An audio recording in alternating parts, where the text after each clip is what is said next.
O guys, nandito na naman ako. Ito, continuation ng mga kabubuhan nitong mga mga may didilis na may sayad, ano?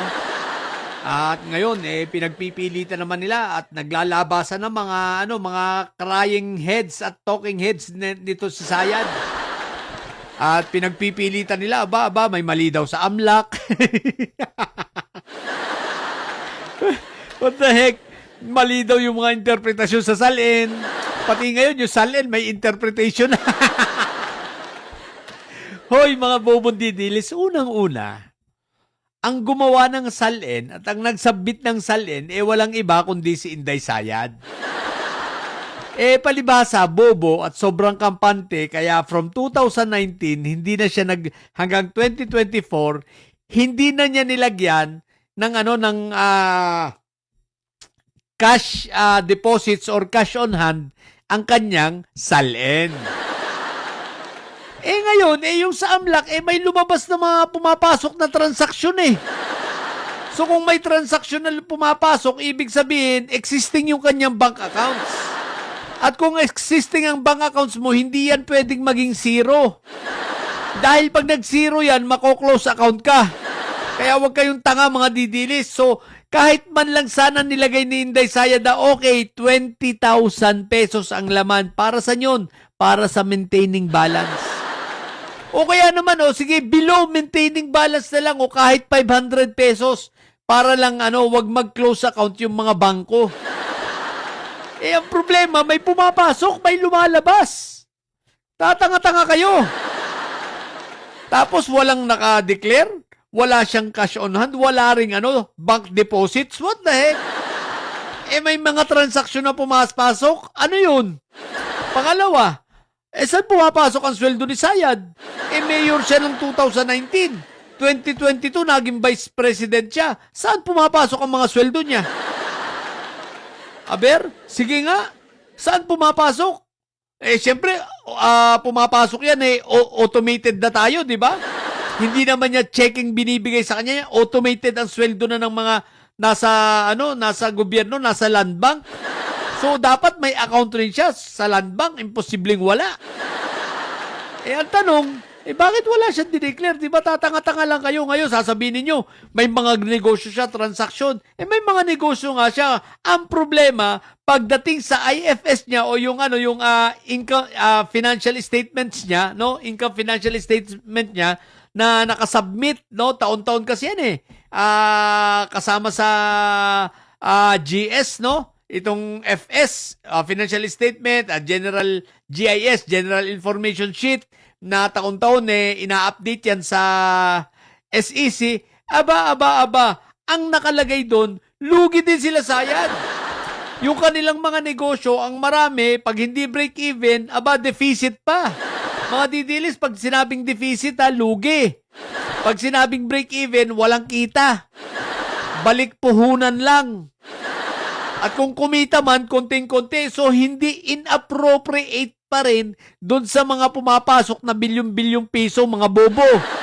Pero ang issue na kailangan nyo sagutin, bakit nga ba zero? May utak ba kayong mga didilis? Naiisip nyo ba, bakit zero? Bakit 500, kahit 500 man lang, below maintaining balance, bakit wala? Imposible naman dahil kung wala yun, magko-close account yun. Kung yun ay close account, saan kukuha, saan ipapasok itong mga perang ito? At saan kukunin ng AMLAC ang mga dokumentong ito na isinasubmit lang sa kanila ng bangko? O di ba? Sabihin nyo naman na gawa-gawa ng bangko. Paano ito magiging gawa-gawa? Mga bobo pala kayo, malay ba ng bangko na mai-impeach si Sayad?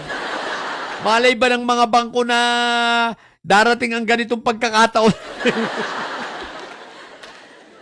Di ba? Ang tanga nyo lang.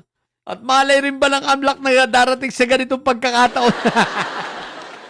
Tapos sasabihin niyo, hindi, bagong upo yung director. Yung executive director, bagong upo lang yun. Ano kung bagong upo? Kahit ba bagong upo, pag sinabi bang bagong upo, lahat ng dokumento kailangan bago, bobo. Siyempre, binamaan na lang yan. Andun pa rin yung dokumento noon. At hindi yan mababago. Nandun pa rin yan. Kaya nga dokumento Kung may bago mang umupo, yung dokumento, na nandun, titignan lang nung bagong nakaupo. O andun siya kukuha ng mga datos. Ang tatanga nyo. Tapos pinagpipilitan nyo pa, ha? Alam nyo, bistado na si Sayad, no? Kaya yung sa, talagang si Sayad, talagang ano lang, ang katotohanan, pinaiyak siya ng, ng Committee on Justice ng Congress.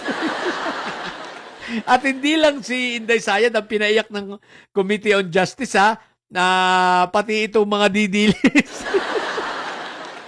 Simula sa kataas-taasang didilis hanggang sa kaburot-burot utang didilis umiiyak. Pati yung mga congressman yung didilis umiiyak din. At nagmukhang tanga lang, di ba? Sa kapipilit, sa katatanggol, ipinipilit ang sarili, hindi naman niya kaya lusutin. Ayun, si Marco Beta Jr. nagmukhang tanga. Isama mo pa si Suntae. What the heck? Kaya itigil nyo na yan, mga didilis. Payuhan nyo na lang si Inday Sayad, naharapin na lang niya. At hindi na niya mababago. Tandaan nyo, ang dokumento ay dokumento. Hindi nyo na kayang baguhin yan at hindi nyo na may tatago ang mga pangyayari na si Inday Sayad ay marami talagang pera at bilyonarya. Kung di pala naman kayo bobo 300,000 plus lang ang sweldo sa isang buwan tapos kayang magbayad ng 16 na abogado. Tatanga talaga yung mga negosyo, lugi ang marami. Hindi kumikita. What the heck? O, di ba? Ang tanga nyo lang. Tapos, wala daw pera, zero daw. Saan siya kumukuha ng pambayad na abogado? What the heck? Kagaya ngayon, ang sabi niya, babiyahe siya. Gastos niya lahat. O, di ba? Gastos niya lahat. Sabi niya, hindi niya ipapa-shoulder sa gobyerno.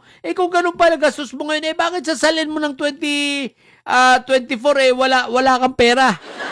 Baka 2025 meron na.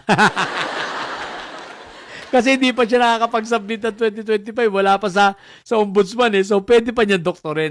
At dyan magaling si Sayad sa pag-doktor. What the heck? Sige na, yun lang. Sa mga bobo, didili siya ng bobo nyo talaga. Ang tatay nyo ay preso, ang bibi nyo ay bobo. Manang-mana kayo. Matili kayo mga bobo at mensahe sa pagkatang mensahe. Laging high blood. Bye!